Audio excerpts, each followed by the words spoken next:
Hey, you guys. Hey, you guys. Okay, usually, the drag and drill. I would flip this over, but we're not going to flip this over. We're not, this is going to stay close. We're going to keep it closed. So I owe you guys an apology. I've already been apologizing to Scott, but I owe you guys an apology as well because I am not going to be able to finish, as you can see in the title, this book. I'm not going to be able to finish Flowers in the Attic. And I'm going to go as far as I've gotten, but I'm not going to be able to finish this journey with y'all. I'm not going to be able to finish looking at these children be abused. And let me tell you why. Let me explain why. I have this thing in me where I get super duper upset if there is abuse like starvation or, severe abuse of children and elderly people and animals. I can't do it. And in this book, I thought I could do it because I did it when I was younger, when I was more naive and I didn't know what was going on for real. I was able to do it when I was like 13, 14, you just going along to get along in the book and you're like, oh my gosh. Now that I'm in the age that I'm at, like as I was getting through this foolishness, I was getting upset. So I was like, let me respect myself. Let me respect y'all too. Let me respect the people. Now, if there are people who want to continue and go forward and leave comments, by all means, hey, have at it. This is a great case study if you are in psychology and you want to like show the cycles and generational curses of abuse and all that old craziness, but I can't do it, y'all. I can't do it. Scott, how are you feeling? Scott was upset. Well, I was hoping to find out what happened without having to actually do the work and reading it myself, but guess I'll have to bite the bullet.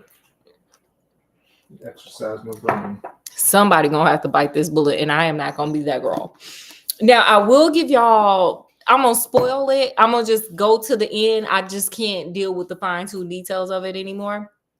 I'm gonna tell y'all as far as I got. I'm gonna spoil it for you. If you're still enticed, please, by all means, read the book. It's a great book to read. It's a great audio book. Like it's a good one if you can stomach children getting hurt a lot. If you can stomach that kind of thing, by all means. So let me finish this up. And then because you guys, were in it with me and I'm kind of shorting you, I'm going to just go ahead and bust two. We're going to do a 2 for today because I am in the wrong for starting and not finishing. This is the second thing I done. Bonus points to anybody who can go find the first one I didn't finish. Anyway, I'm gonna give y'all this. I'm gonna give y'all a little bit of this. A little. Yes, Scott, this. And I'm gonna give y'all a juicy one too. A juicy story in this one. But that'll be a second video.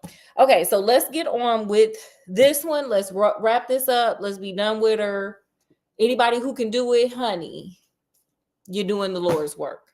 So last we left off. Oh, and that's why I've been avoiding it for so long because I know what's going on, and I didn't want to. I can't do it. So so the children, the mom then left the TV for the children, and the children are like, okay, cool. Now we got a view to the outside world. And so basically, they really get into this TV thing. Like they sit for hours and watch TV. The twins are, sitting there like wanting toys, wanting candy, because that's all the commercials. They're learning things from that. Kathy and Christopher are learning about different acne products, different, this, that, different love stories, different this, the news. They're learning everything through the television.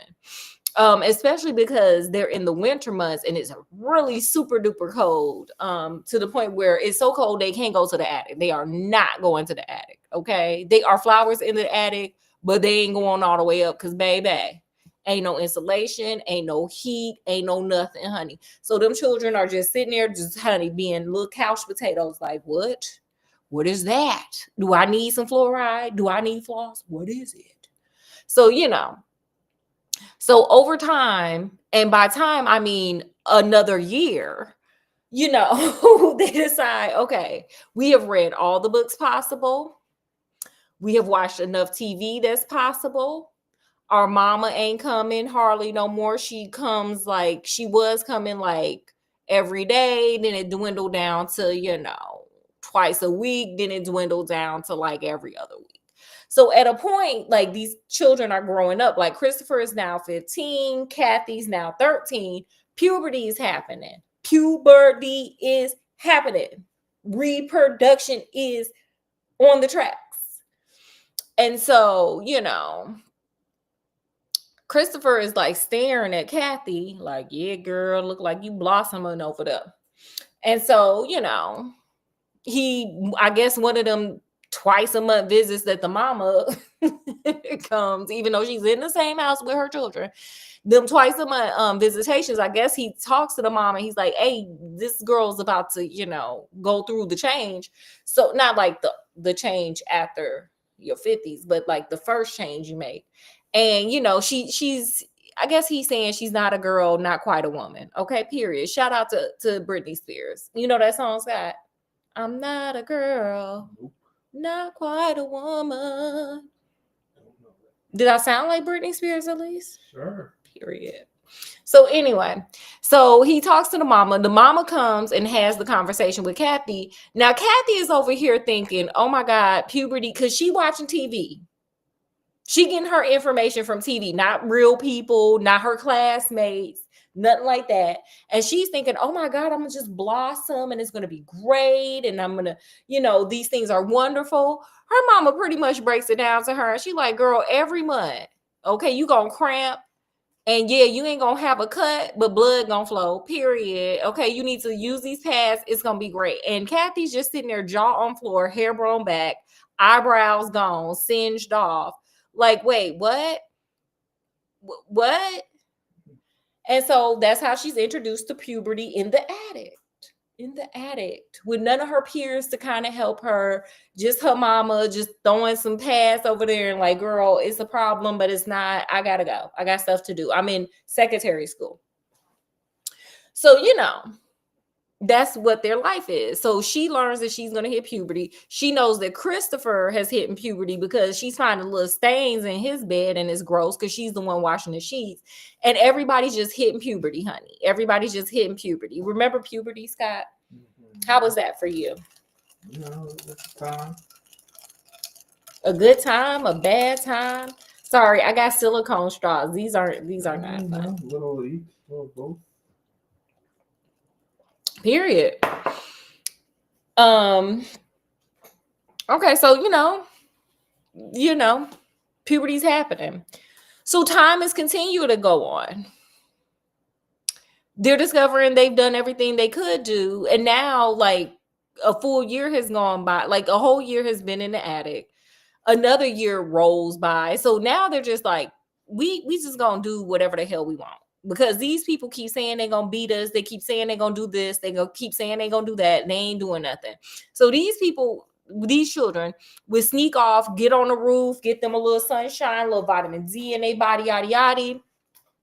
They were being undressed in front of each other, even though it's a no-go. And both of y'all are hitting puberty and y'all ain't seeing other people. So this is what happened to y'all mama and daddy. This is the cycle repeating. They discover like the twins, all they want to sit and do is sit in front of the TV, which that's how that goes. And so they're like, okay, we don't have any new books. Y'all are 6 and can't read. So what we're going to do for you is we're going to have school, period, for y'all. We're going to be y'all teachers. Life is going to be good. Oh, I forgot one thing.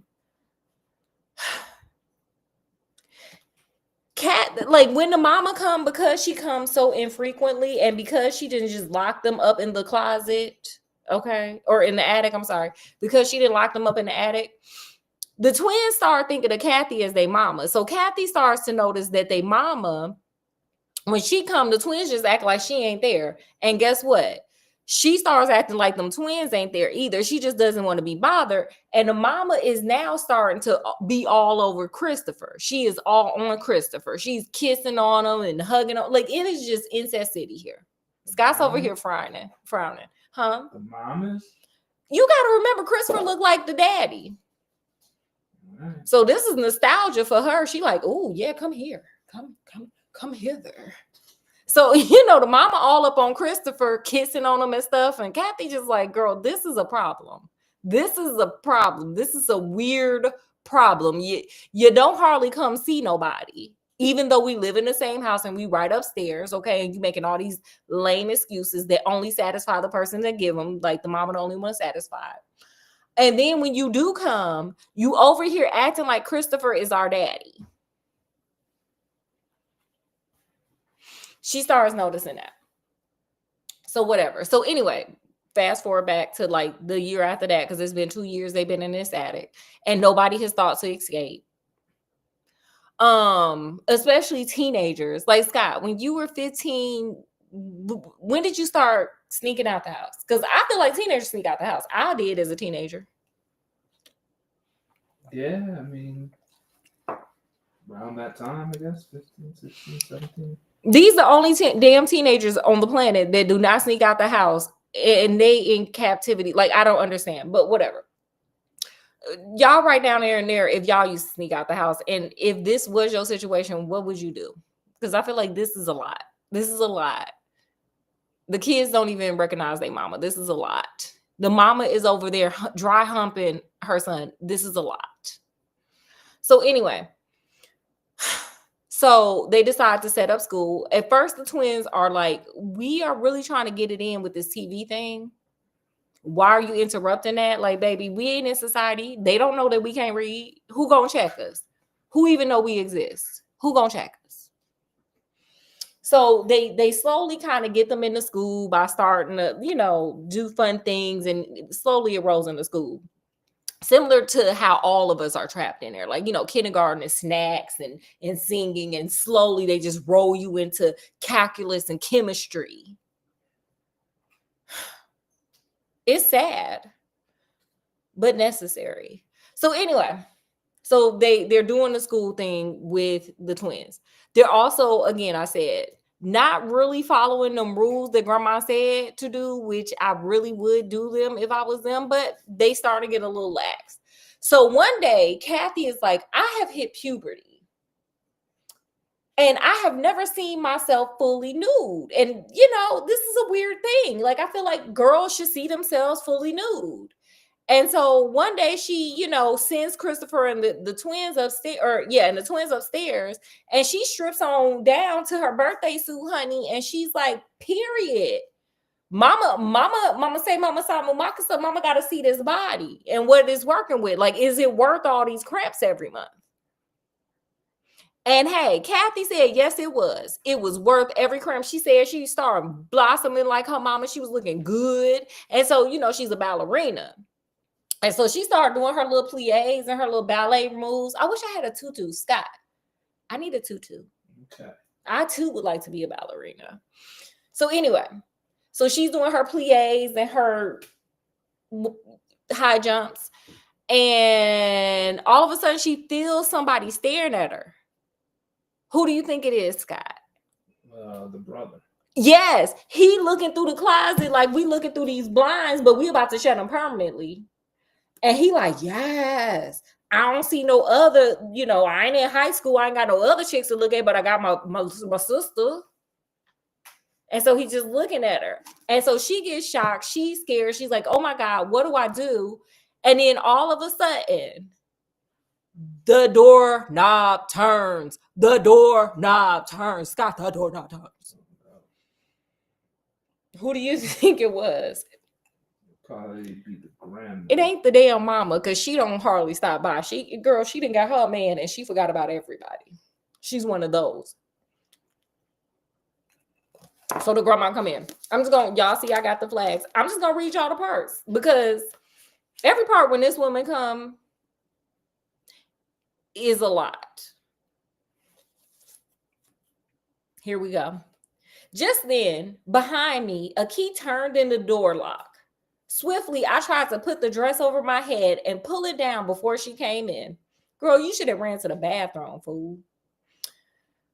But she's a teenager. I gotta have grace. Anyway, oh God, I couldn't find the sleeves. My head was covered by the dress while the rest of me was bare, and she was there, the grandmother. I couldn't see her, but I felt her. You know how you feel somebody you don't want there? Like, ugh.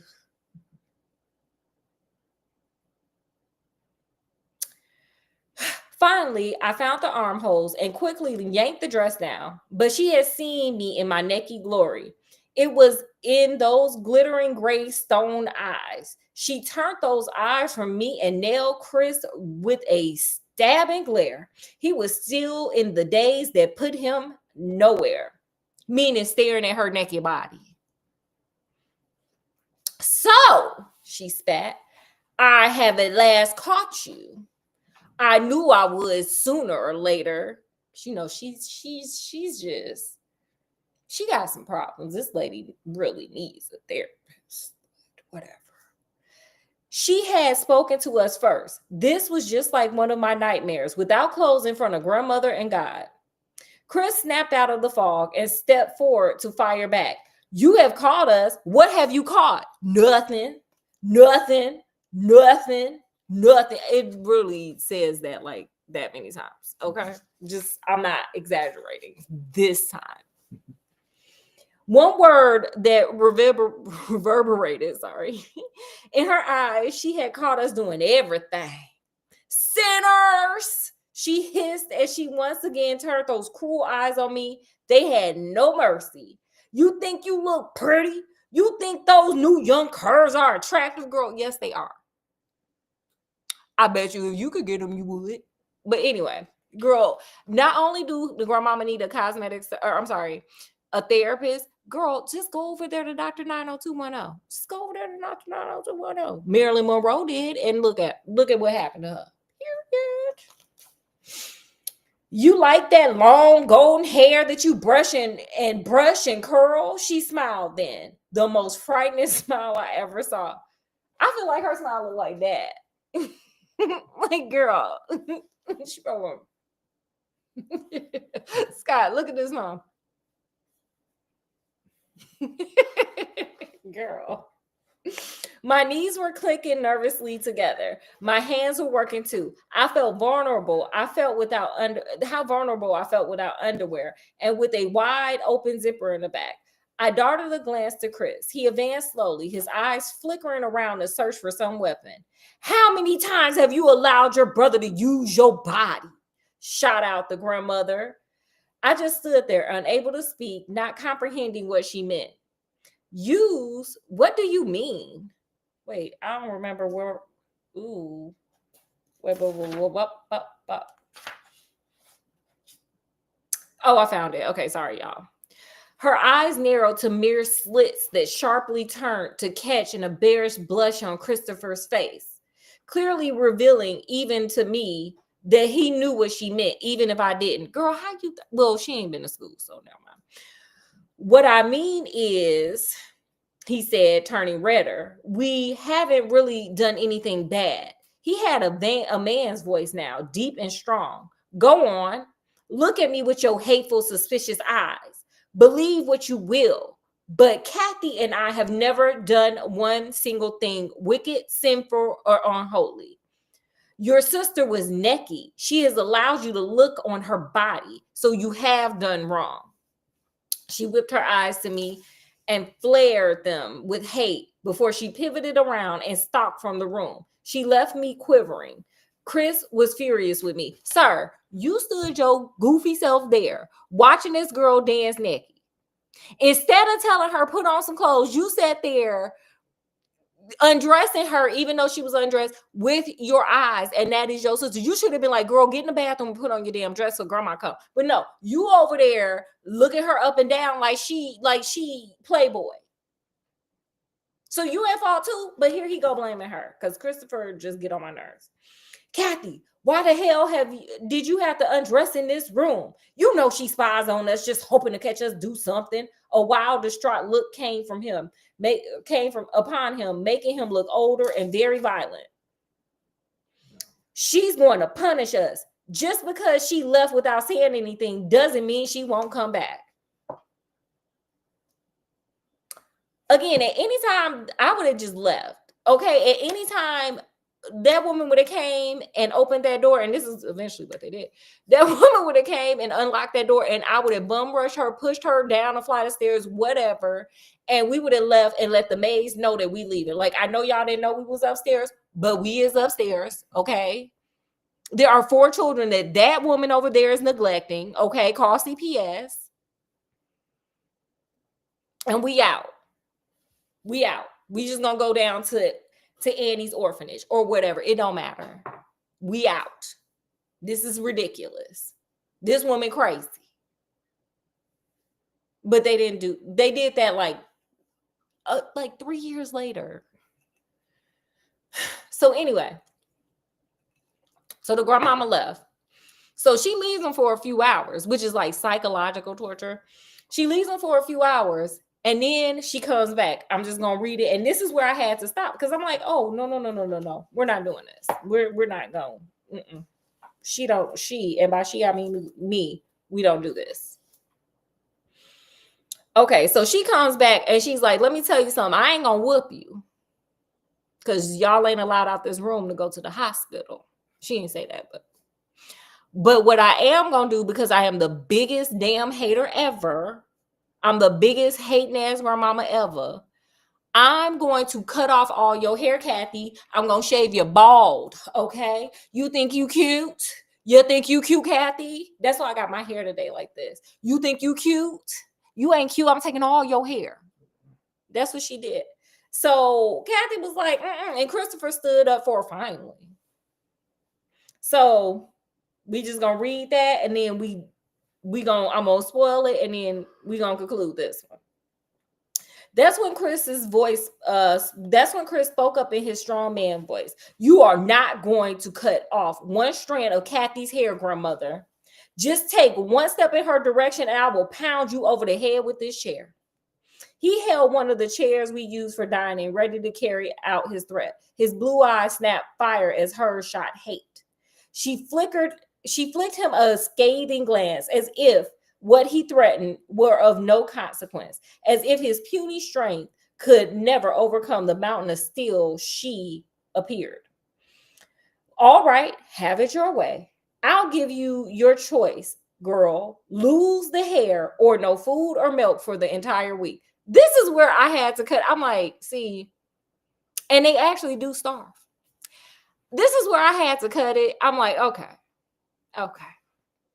We're not going to go down this path. I already know how it is. Let me spoil it for you. If y'all want the details, y'all can have them. But wait, there's more. The twins have done nothing wrong, I implored. Chris has done nothing wrong. He didn't even know I was unclothed when he came down from the attic. It was my fault. I can go without food and milk for a week. Now, I would have said this to her ass. I'm a little slick mouth. I'm a little cheeky something. I'm like, yeah, go ahead, starve me, baby. These curves just going to be really curving. That's called a diet. Models do it all the time. Like I would just be over there trolling grandma. That's why I stayed in trouble so much when I was a kid. I got a slick mouth. Like I would have been trolling her like, okay, girl, I wasn't going to eat no way. I'm believing you. It's fine. Like, girl, I would have just been telling her whatever, because this is a hating grandmama. But okay, let's go. I won't starve. And besides, mama won't let you do this to me. She will bring us food, girl. That is delusion. Scott, do you think they mama coming? Nope. Do you think they mama care? Nope. Girl. I didn't say that with any confidence, though. Mama had been gone so long. She didn't come very often. I grow very hungry. Girl, what? You should have said what I said. You should have been like, girl, I was going to diet anyway. I'm on a diet anyway. I'm trying to be a model when I get up out of here. Do you know who Tyra Banks is? Okay. Do you know who? I can't think of a bunch of models right now, but them. Your hair or no food for a week, she repeated, untouched and unflinching. This is where they should have pushed her down them stairs and got the hell out of there. But nobody wants to do this. Everybody want to sit up there hoping mama come back, even though mama been slowly ghosting everybody. Mama's ghosting everybody. You are wrong to do this, old woman, said Chris, coming closer with his lifted chair. I caught Kathy by surprise. We did nothing sinful. We never have. You judge us by circumstantial evidence. Your hair or none of you will eat for a week, she said to me, ignoring Chris as she always did. And if you lock yourself in the bathroom or hide yourself in the attic, then not one of you will eat for 2 weeks. Or when you come down with a bald head. Next, she riveted her cold, calculating eyes on Chris for a long, excruciating moment. I think you will be the one to shear off your sister's long, cherished hair. See, this woman. She a psychological master. And Kathy needs to come. I'll be like, girl, 2 weeks even better. It's going to have my waist super snatched. You got to come with the brave face. If this lady coming, you got to match energy, match that energy, match it. You know where her pain point is. Kathy being young and her body together. She don't like pretty women. So flaunt it, baby. Flaunt it. I'm like, girl, you come up in here in 2 weeks and I'm going to take your husband. Like, you got to come back, Kathy, come back. Kathy, come back. Okay. On the dresser, she laid on the dresser top, she laid the shiny scissors. When I come back and see your sister without hair, then the 4 of you will eat. She left us, locked us in, left us in a quandary with Chris staring at me and me staring back at him. What say you, Scott? It's pretty brutal. It only gets brutaler. So let me just tell you what happens. They hold out as long as they can, but the twins are like, hey, they got 6-year-olds, so they have a heart, so they give in. It only just spirals out. So here's the spoiler. If you don't want to hear the spoiler, this is where you want to click off. Spoiler. I'm gonna just spoil this. They starve them. The mama don't want them no more. She starts taking, because they want sweets. So she starts sending up cookies with rat poison on it. Now, the little girl is very intuitive. And she's like, girl, these cookies taste funny. So she wasn't really messing with them cookies, the little twin girl. And the older two were giving the cookies to the twins because they, felt bad for their younger brothers and sisters. And also, the boy twin was sneaking the cookies at night because he really liked cookies. So he ended up unaliving because it was poison. Like, he started getting sick and they like, this is kind of weird. Here's the one time where you want to have mice, I guess. Because they start feeding the cookies to the mice because Christopher like, something wrong here. They start feeding the cookies to the mice. The mice is going, they unaliving, honey. They belly up, baby. So they're like, oh, wait, they poisoning these cookies here. So at a point, they get tired of it. They finally push grandma out the way, run down the halls. Let me tell you how stunned the maids and servants were. Very stunned. But before that, I forgot this part. Before that, here's the part where I'm like, oh my God. Some kind of way, Kathy sneaks out. She gets out the attic. She sneaks out. This is where she discovers the grandfather has been gone up to heaven, unalive. He passed away. The mama didn't remarry to that man that she was grinning and skinning and grinning with down to the Christmas party. Kathy sees him. She ain't seen no other man but Christopher. So what is Kathy doing? Making out with the man while he sleep. She go back upstairs and tell Christopher. Christopher gets jealous and grapes her. Kathy, his own sister. Yep, that happens here. That happens here. So if you got the stomach for it, baby, go ahead, have fun. They figure out, okay, this crazy woman is trying to get rid of us because she just don't want nobody to know. She like literally is rebranded, resetting her whole life with no children. Okay, my girl said, girl, what children? Who got children? Not I. I ain't never had no kids. And so she's the one putting the rat poison on there for the children. So they escape and finally get the hell away from there. Something they should have did like 4 years and 6 months before that. Hell, 4 years and 9 months before that. And they start their lives over again. And there is a second book after this one that goes into, because Christopher and Kathy, of course, are in a relationship. Spoiler for that foolishness too. So I decided that was my breaking point is children starving. So I couldn't do it. If anybody else can, baby, you doing the Lord's work. You get it, honey. And tell V.C. Andrews I sent you.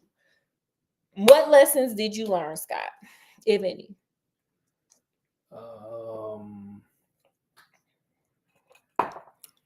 Yeah, I mean, just people can be messed up with their own families. Period. Family sometimes be the worst. So I co-sign that. The lesson I learned is this: protect your damn children. If you do not protect your children, people will take advantage of them. They'll abuse them. Like, you don't know who people are around you, and you don't know what is going on in their mind, even though they may, come with a mask. Protect your children. Protect them. They are vulnerable and they need protection. The reason why the grandmother was allowed to do this to the children was A, the father was gone, B, the mama didn't care about them. And so they were taken advantage of to the point where one of them unalive. Protect your children. There are predatory people everywhere. Protect your children. Sure. Do you got anything else, Scott? No. Well, we've been big close, honey. Call somebody call CPS. Okay, call them on these people, because baby, these kids need help. Otherwise, they're gonna be in an attic for 5 years, and that's crazy. That's crazy. So with that, from wherever I am to wherever you are, sorry, I just spilled my drink. I will see you guys later.